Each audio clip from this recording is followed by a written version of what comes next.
Good morning, everybody. I'm Denise Rambert. This is Learn, Grow, Live, and I'm your wake up call.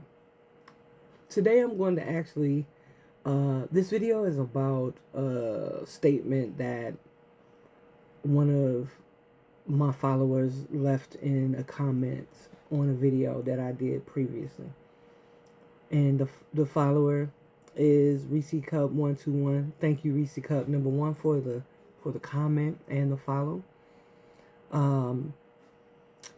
And she said, I sometimes think about the possibility of love and what it would be like or what it looks like when it's healthy.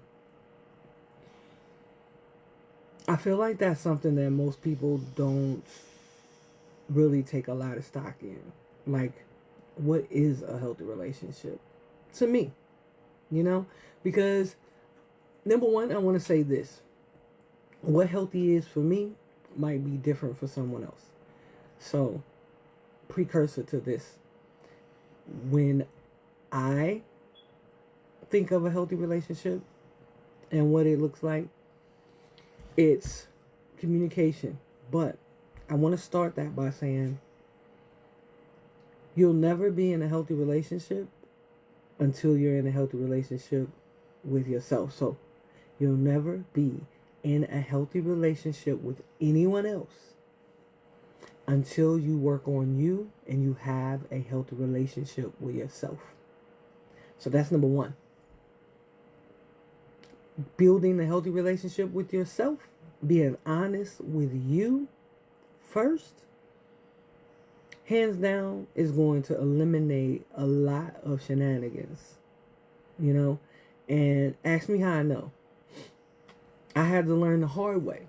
I had to go through a lot of shenanigans, so you don't have to if you haven't already been going through a lot. Listen, if you find this video, it comes across your feed, and you're younger than 20, and you haven't really necessarily been through a whole lot of rough relationships, take it for somebody who has, and not necessarily rough like physically, but more rough emotionally, because I was not in a healthy relationship with myself.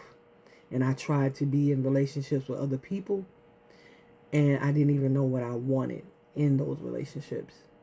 Now I understand a lot better of who I am and what I would like to experience in a relationship.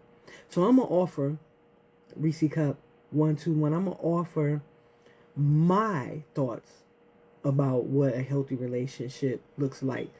And if you're on this journey and you're thinking about what a healthy relationship will look like, I ask you to examine you first. Are you healthy? Are your thoughts healthy? Do you have a healthy environment? Are you taking care of yourself physically, mentally, emotionally? Are you looking for things that make you feel better and help you to show up every day as the better version of yourself than you were yesterday? That is where you start. Examine you. Because you are not going to be able to show a person how to love you or love a person in a healthy way if you don't have a healthy relationship with yourself. Now, that doesn't mean you're perfect. That just means you're honest and accountable. Those two things. Honesty, honest with yourself, honest with the people that you are around, and transparent about who you are and where you are in your space right now. And honest with yourself. And accountable for the actions when you're not so great. Because guess what? Humans having a spiritual experience, or spiritual beings having human experience, we always make mistakes. Nothing's perfect. But check yourself. If you want a healthy relationship, check yourself first. How are you showing up? What are the negative things that you bring to the table already? What trauma have you experienced that's driving your decision making? See, we don't think about that. We just want to point the finger at other people and say they are not healthy. They are not healthy. Well, you manifested that experience. Understand that what you believe to be true about yourself, what you feel internally, whether you know it or not, is going to drive your experiences. And it's also, life is about growth, people. Life is about growth. So if you're in a space where you don't feel happy, you don't feel loved, you don't feel appreciated, there's some growing that needs to happen. And you're stunning your growth by not taking a look at you and how you're showing up in that relationship or in that situation, with whether it's work, family. You know, we want to run from it instead of examining us. Look at yourself. Who are you? And what do you want to experience? Then, so to get into more of a what a healthy relationship would look like for me, I would say communication has to be pristine. Is it perfect? No. Pristine means that we listen to one another, regardless of whether we agree with each other or not. It means that we are willing to have the tough conversations. We're willing to say the things that we normally wouldn't say because we're trying to be perfect for this other person. That's unhealthy. What's healthy is understanding that you're not perfect and doing your best to express that in a way that your partner or the person of interest will be able to understand. I'm not perfect. I want to be loved, but I also want to love in a healthy way. So what do I need to do? What do I need to do to make sure that I bring my healthy, accountable representative every time I'm in a space where I'm with my significant other or my family, whoever it is that I want a healthy relationship with?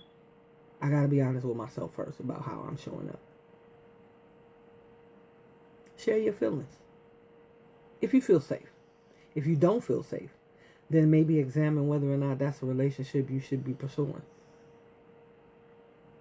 Because if you don't feel safe, it's one or two things. They either haven't given you the space to feel safe, or you have not done enough work to feel safe on your own. 9 times out of 10 is that. Setting healthy boundaries, like, instead of you being frustrated with your partner who may tell you, like, hey, you know, I don't feel like I want to do A, B, C, D, E, F, G. But if you want to do it, I'm okay with it. Now, if that person tells you that and your experience is that they say the thing that they think you want to hear and not the thing that is true, then again, you need to examine whether or not that's a relationship you want to be in. But if that is true, and you know that is true, and that's coming from a person that has shown you that when they tell you something, they standing on business, they not mincing words with you, that everything that they have said to you thus far has been an honest statement, then take their word for it. That is their boundary. They don't want to do that. Be okay with that. And be okay with them giving you permission to continue on. See, a lot of us want to people please. And in this instance right here, this example right here, where you may be asking your significant other to do something that they don't really want to do, and they say no, and that's their right and choice to say no. When you're crossing a boundary one of two ways. One, by trying to press them to do it, even though they said no. Or by doing, you stepping back and saying, well, I won't do it because you don't want to do it.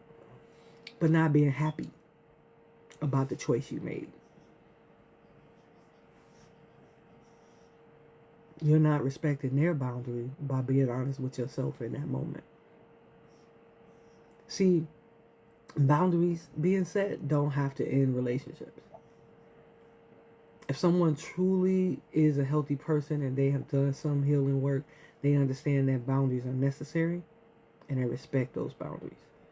So that's just a short Reese Cup 121. I'll do more. Ask more questions.